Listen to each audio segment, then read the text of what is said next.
I built a Yagi antenna out of literal trash, but it actually has amazing results, so let's get into it. So what is a Yagi or a Yagi-Uda antenna?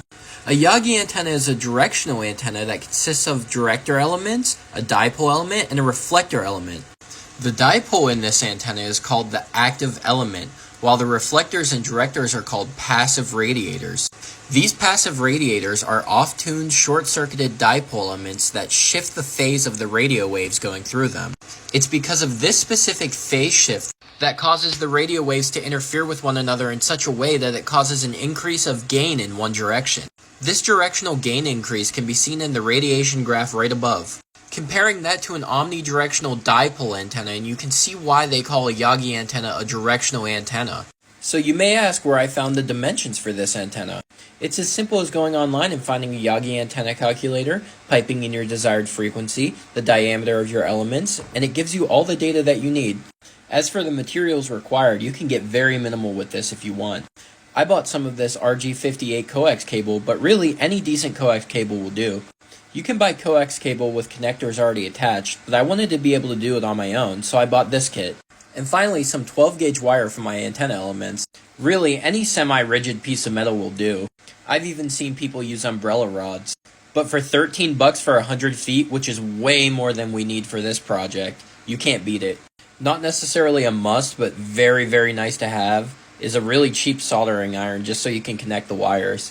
And finally, literally any PVC pipe that you can find. I pretty much got mine out of the trash, so it was free for me.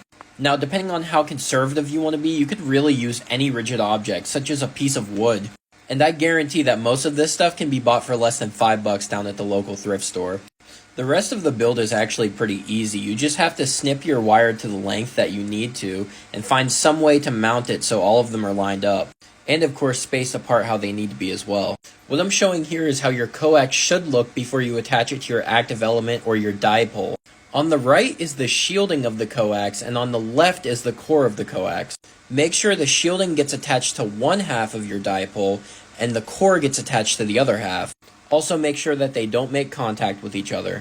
After a bit of ingenuity, this is what my finished Yagi antenna looks like.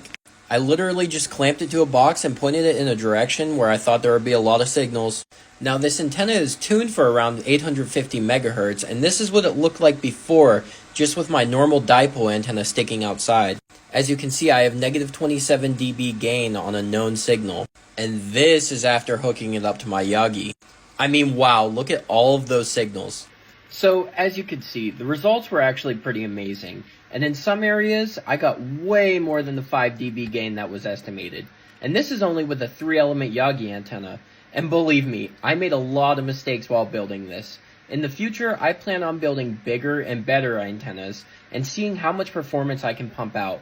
If you have any questions at all about anything in the video, or even need help building an antenna, I'm always here. Just drop a like, drop a comment, and I'll get back to you. So, with that being said, have a good day, everyone.